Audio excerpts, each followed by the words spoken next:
Hey, what's up guys? It's Lord Knight again, here with another Umineko Golden Fantasia video. So, the game's been out for a couple of weeks.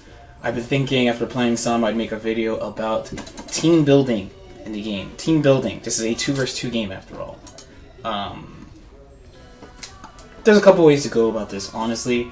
This is based off Umineko, the visual novel, so if you're a fan, you can just pick characters you like, that's cool. You just pick your aesthetic, that's cool, but in the end you gotta pick more than one character.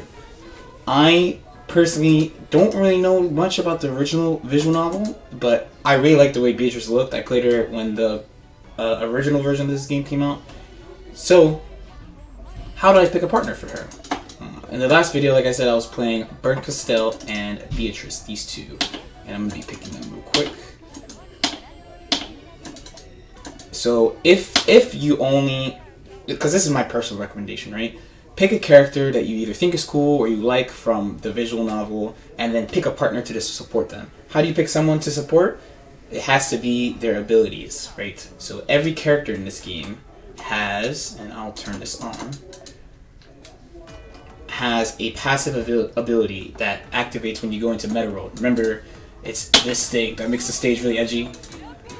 So if you saw those two little things on the left side of the screen, those are the two abilities the characters have. They activate during the Meta World.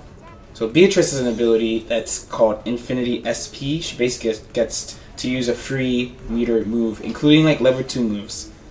And Burn Castell has one that makes you can't see it in training mode really, but it lets her get into Meta World faster, and when you're in Meta World, it lasts longer. So it's kind of clear how the two can work really well together, right?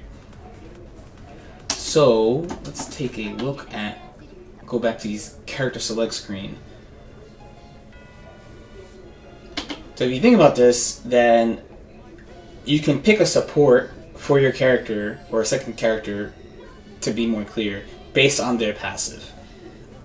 Some characters have passives that are really good general use passives.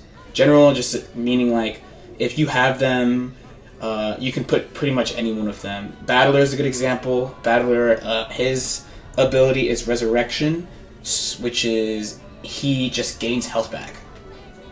Pretty simple.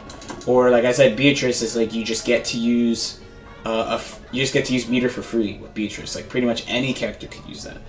But other characters have more, let's say, more technical, more nuanced, more difficult to set up passives. For example, Ronoville would be a pretty good example in my opinion. His is called Counter Boost, and it makes the impact of counter hits higher, and also doubles the damage for counter hit combos. But to get that counter hit, you need to get that counter hit to activate the ability. So for him, and a good example, if you like him, a good example for a partner might be Erica, because her passive is all hits are counter hits. All first hits are counter hits. So these two would be a good team just based on that. Like he could use that. And then there's kind of a third type in my head. It's honestly just Willard. He has a very open-ended passive, but the usage differs a lot depending on what character you pair him with.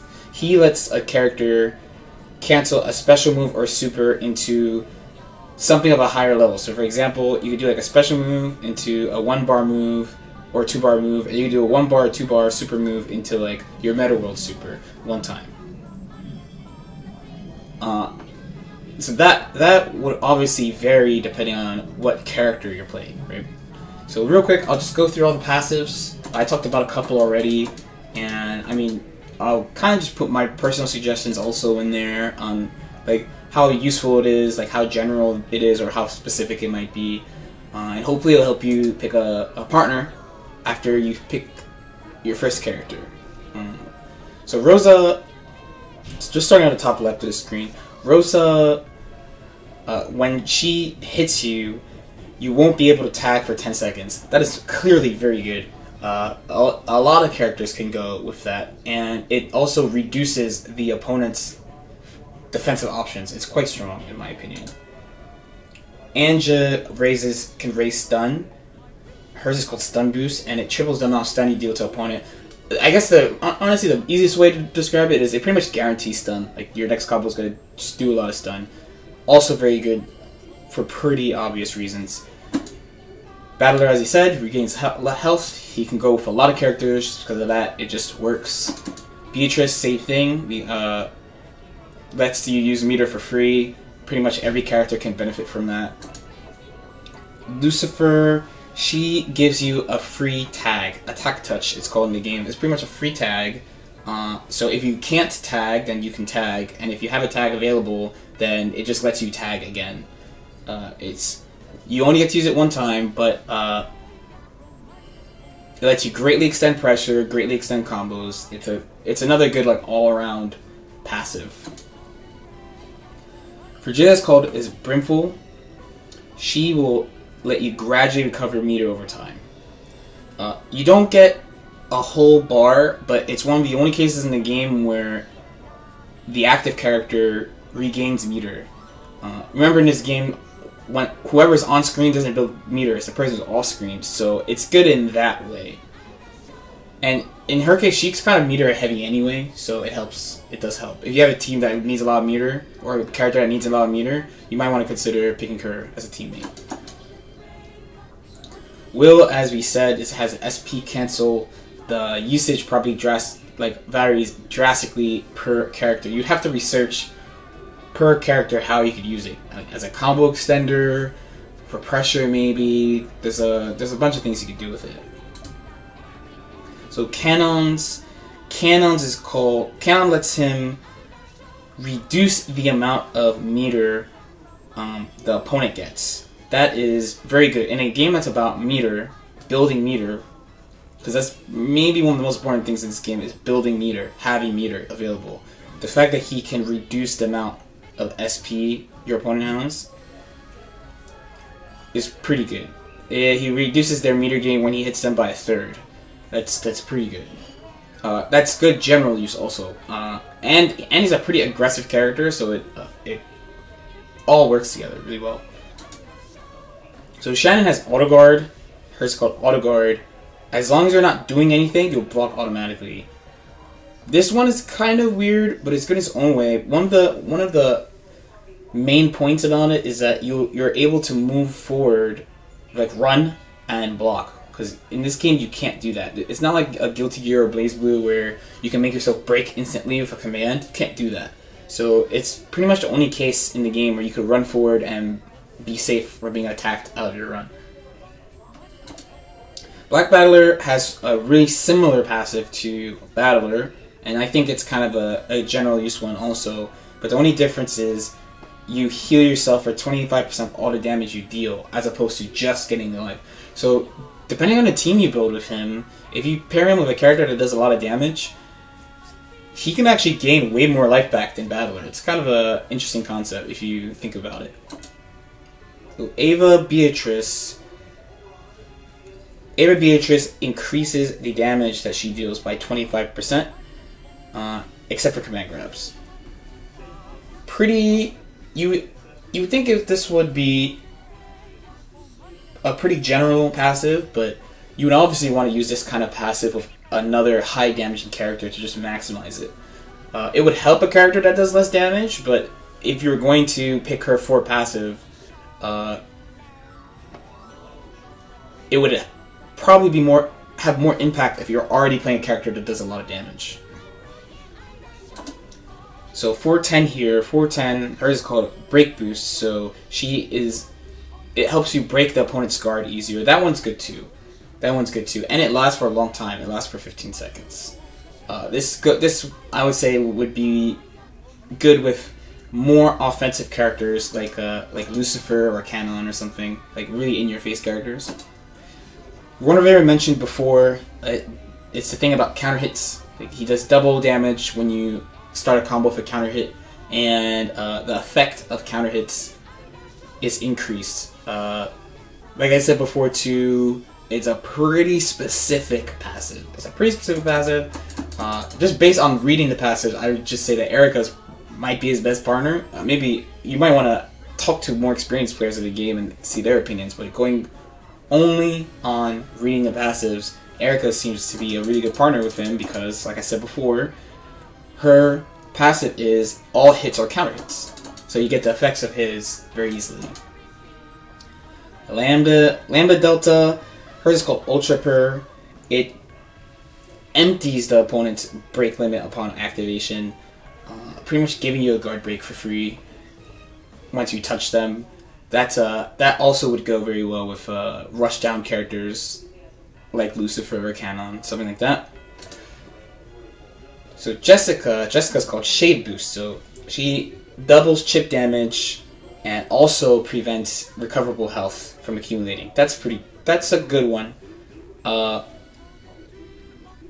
have to note that in this game, normals do chip damage also. I have lost games to like blocking like a little jab, right? Because it does chip.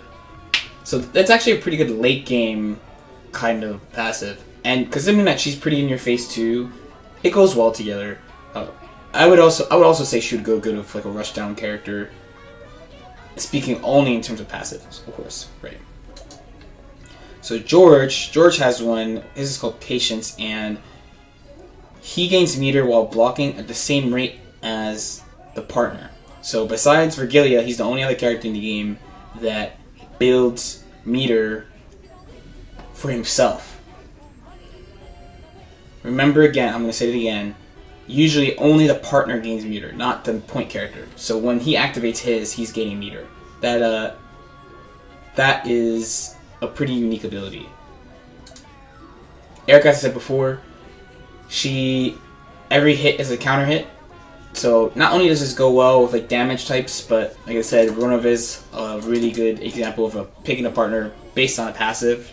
The synergy is clear in that case. Theonora, hers is armor boost. You take 50% less damage except from command grabs.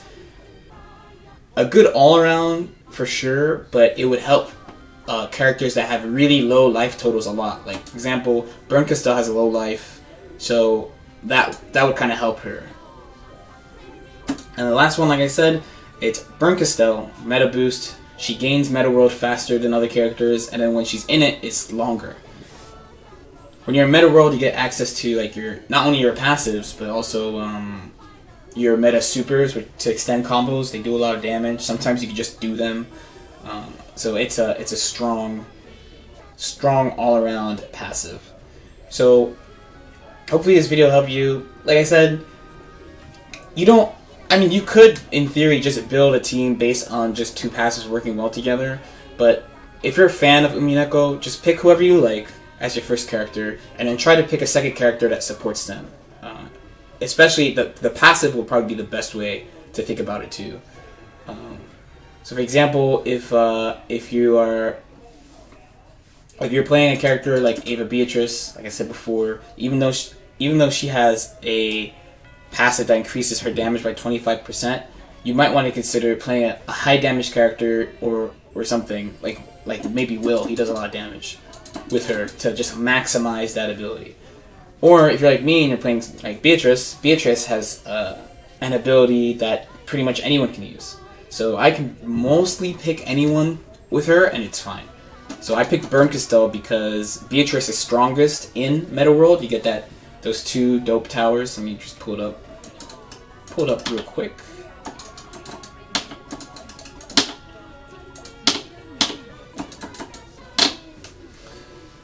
If you think about it, Beatrice is the strongest when she is in Meta World. So having it last longer and getting access to this longer is really good. That's the main reason why I went with Burn. But there are a bunch of other people I could use too.